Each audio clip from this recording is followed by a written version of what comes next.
uummata dachee Oromiyaa bal'oo keessaa ilmaan Booranaa fi Baarentuu saba Oromoo uumee walaabuu nagaan Oromummaa isiniif haa ta'u. Silaa nagaan baanee galaa akka hin jirre waan keessa jirru waliinuu beeka. Haa ta'uutii ammoo nagaan jaalala waaqaatii wal gaafatuu hin dhiibu. Ammas irra deebi'ee nagaan isiniif haa ta'u jedha. Yeroo ammaa kana wanta adeemaa jiru keessattuu dhibdee badiinsaa biyya keenya Oromiyaatti aggaamamee fi dararaa roorroo birmannaa dhabee uummanni keenyi sabni Oromoo dukkana hamaa dheerate keessatti ifa barii arguu dhabee mirga namoomaa mulqamuun akka bineensa bosonaatti adamfamee ajjeefamaa jiraachuun ifaadha. Taateen ajjeechaa artist jaalatamaa Oromoo artistii Hacaaluu Hundeessaa irratti raawwatames kan kanarraa adda ta'e miti. Har'aa mulqamuun mirga namoomaa nama ta'anii jiraachuu hanqifamu akka dhala namaatti mudate xiqqeeffamuu sabummaa eenyummaa keenya irratti xiyyeeffatee fi tuffatamuu Oromummaa Oromoo taanee uumamuu hanga abaaruutti nu geessite akka biyyaatti ilmaan Oromoo marti jireenya guyyuu godhannee kan keessa jiru ta'uun waa wal nama gaafachiisus miti. Dararaa fi gidiraa akkasii gaafa gabrummaa sirna bittaa cunqursaa habashootaa jalatti kufnee kaasee uummanni Oromoo guyyaa tokkoof illee tole jedhee fudhatee fedhiin jalatti bulee akka hin beeknes hubatamaadha. Diddaa akkasiifis jecha kan ajjeechaa Haacaaluu Hundeessaa wal fakkaatu wareegama roorroo diduu fi aarsaa mirga bilisa ta'anii jiraachuuf kafalamuu maluun olitti gootonni Oromoo kumni kitil lubbuu jijjiirraa hin qabne kaanii itti jitimaa haalaa fi yeroo amma jirru kana kan dhaqqabe. Gaaffiin har'a jirus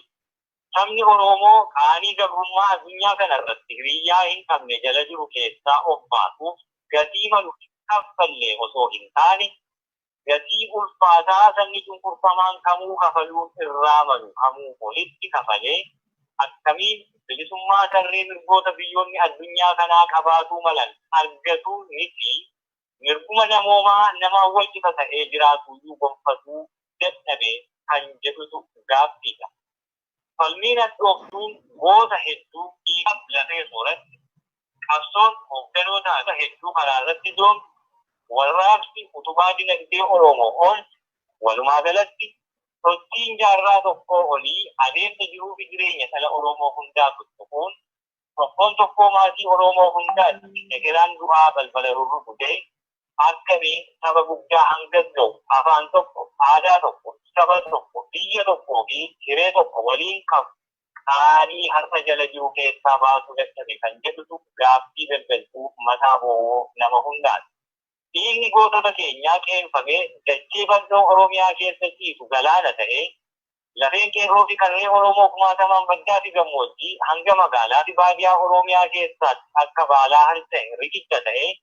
akkasumas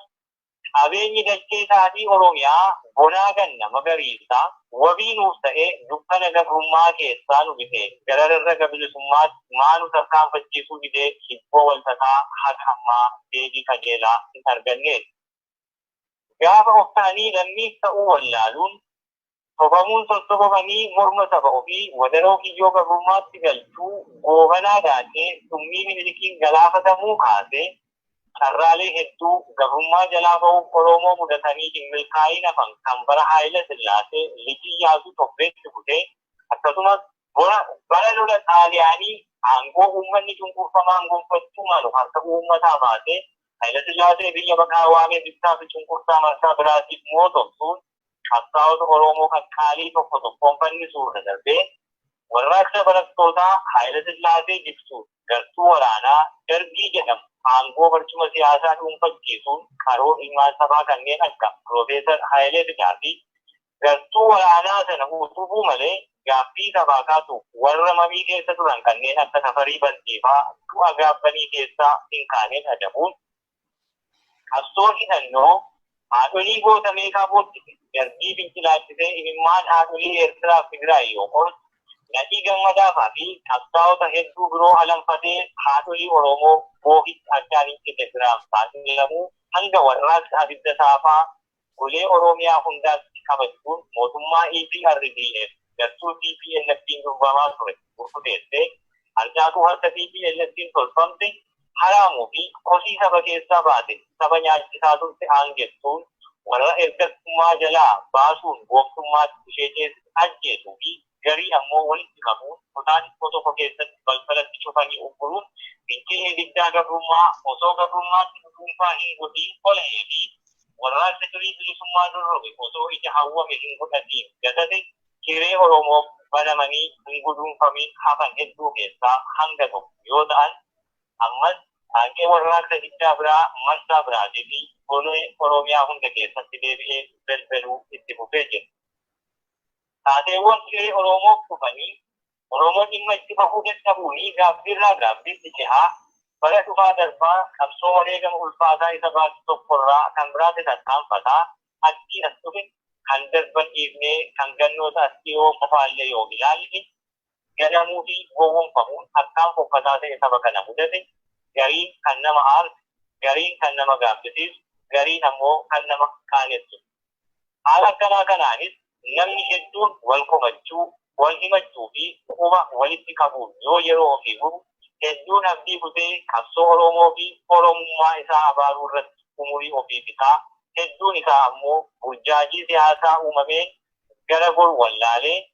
humnuma gabroonfataa fi dugda saaleetaa hir'isuun harree abbaa dhabde hundi bakkee keessaa qabee fe'atu ta'eera. Kun gochaa hammeenya fashaluu warraaqsa hundee mootummaa sirna bittaa impaayera Itoophiyaa keessa ture raasuun osoo hundee hin jibbiin karaa hin taaneen guduunfame booda waggoota lamaan darbachuu Oromoo mudate seenaa kufaatii saba kanaa keessaa isa akka malee gadhee fi hataadha. Kanaanis wal qabatee uleen harka TPLFtiin cimcimamtee Oromoo dhaanuuf ergamtummaan tolfamte Oppiidiyoon kaleessaa har'a hafuura ekeraan akkanyootaa kan taasisee fi dirqama ganamaa Oromoo cabsuu itti kennan abbummaan xumuruuf halkaniif guyyaa dalagaa jiru. Sareen harkumaan guddisan deebisee nama siniintii Oromoon mammaa jedhu isa kana ta'ee argame. Qabsoon ilmaan Oromoo kan qaaliin hedduun itti harcaan kan haati reeffa ilma irra teessifamtee fi ulfi osoo siniintuu irra jirtu sirbaa sana taasisaas kan harkii fi miilli itti citee fi qabsoon daa'imni gittuun harka qullaa qalama baattee mana barnootaa dhaqxee osoo mana hin deebi'inii sinaayii baraan buqqee mataa gargar baqattamtes warruma yakka kana dalagan abbaa qabsoo godhee badhaasuu goolaban. Oromoo inni qabsoo irra ture, inni jireenya ofiitti ture, inni fayyaalessi kumaatamaan sagalee waa murteessuu hin qabnes hunduu gaaffii bara hedduu gaafataa ture xumura itti godhee guduunfachuudhaa mannaa gaaffii ofii bulbuu foon isaa soorataa ture tokko lamaan lakkaa'ee akka deebisuu fi imaanaa itti laattatee mana ofiitti dachanee taasisee jira. Oromoon boonna awwaalasaa gadi fageessee ofumaan ofiif qote. Ilmaan isaa iccitii dhoksaa fi shira walxaxaa kanaa arguun butamuu warraaqsichaa hubatuun daandii kana sirrii akeekametti akka deebi'uuf tattaaffii godhanii fi cichoominaan dura dhaabbatanillee diina waliin itti duuli irratti olole abaari osoo iccitii keessoo dhugaa jiruu hin hubatiin guyyaa darbee wal nama taajjibsiisuu jiru jechoota hin dabarreen arrabaa waraanee madeera. Yeroo burjaajii hamtuu akkasii sana keessa kan saba Oromoo irraa waraana bilisummaa Oromoo mudates gochaadhuma akkasii kana ture. Abiyyi Ahmedii fi Lammaa Magarsaa yeroo gateettii saba Oromoo irra dhaabbatanii habashootatti hudduu gatachuun diinka Oromoo keessatti siidaa Ekeraa Minilik dhaabanii fi suufii Itoophiyaa durii ishee harkaa fi harma Oromoo murte nu qabsiisuuf lallaban Oromoon baay'een wadaroon har'attiin fannifamuuf jiru akka mormataatti maramaa jiru osoo ofirratti hin argiin warra kana waliin ta'ee dirqama isaanii ganamaa sana galmaan gahuu irratti guyyaa awwaalasaa dhiyeessuu irratti wallaalummaan ofirratti dalagaa turedha. Haa ta'uuti fedhiin dhokataan kolfa Abiyyi Ahmed nugusicha Itoophiyaa torbaffaa sana duubaan ture yeroo isaa eegee yeroo ifa bahaa dhufu namni hedduun ergan galee naaf galee akkuma jedhan gaaffii hubuu fi nyaachuu irratti argama. Namni kun warra fedhii isaa dhokataa beekanii isa dura dhaabbatanii mitii fi warruma oolmaa guddaa isaaf oole bakka amma jiru kanatti isa fiduu saba jaboo kadhatee qabsoo saba kanaa sharafuun dantaa sabaa caalaa dantaa gara nugutummaa torbaffaa ilmaa Itoophiyaa ta'uu haatisaa ittiin abjuu isaa dhugoomsuuf warra Oromoo riqicha isaaf taasisan agaamee garagalchanii fi garagalchaa turaniifuu nama hiru akka hin taane har'a ifatti mul'atee jira. Kanaaf ammoo ajjechaan artiist Haacaaluu Hundeessaa irratti raawwatee fi hidhaan obbo Baqqalaa Garbaaf obbo Jawaar Mohaammed fudhate ragaa guddaadha. Kun gochaa sabboonummaa Oromoo fi biyya Oromiyaa balleessuuf qaroo Oromoo kaayyoo isaa obbolaa kana dura dhaabbatan hundaa dhabamsiisuuf karoorfame. Haacaaluu Hundeessaa artistii karoora ishee wixinee Oromummaa akkaataa itti balleessanii fi galma gahiin isaa akkaataa itti raawwatamuuf wixiname nama hoolaa walajoo qalma aarsaa ta'ee qopheeffamuun ajjeeffame. Akkaatuma saganteeffamee fi itti qophaa'ameen ajjechaa isaatti aansuunis miidiyaalee harkaa qabanii fi carraa argame hundaas dhimma bahuun boogichi dhimimmaannaachaa Haacaaluuf gaddama fakkeeffames lallabame. Biyyi himannaan dafanii quba namatti qabuu waraana bilisummaa Oromoo irraa kaasee adda bilisummaa Oromoo mootummaa naannoo Tigraayii hanga biyya Masriitti ajjechaa walta'iinsaan qindeeffamuu isaa uummanni hanga gurri dhukkubutti dibbeen itti dhaanamee ululleen itti afuufame. Dhaadannoon nafxanyootaa Haacaaluun Minilikiin akkasiin qeeqee Finfinnee keessa hin jiraatu torbee tokko keessatti gatii harka saalaannaa fi jedhanii akkuma jedhanitti torban tokko keessatti Haacaaluun galaafatames osoo hin dubbatamiin irra dhibamuun bira darban. Haacaaluun fayyaasaa miti reeffi isaatuu Finfinnee keessa hin jiraatu jedhamee dhiirri gaafa beekee kun gaggeessaa kabajaa saba wareegamee fi biraa dhabee akkuma warri isa galaafatee gatan. Kanaan gahatee dhoksaaan inni keessoo Oromoo saba hooggansaan hongaa'e uummata nama ilaalee jala deemuu fi gara ilaalee adeemu hin beekne gochuun uummata laafaa of ittisuu hin dandeenye taasisanii bara baraan bituu fi shirri diinqatti guduunfamaa ture diidan gabbahee wal hiikuu eegale. Hoogganoota adda bilisummaa Oromoo Abdii Raggaasaa fi qondaalota dhaabichaa garii kanaan dura ukkaanfaman irratti dabalataan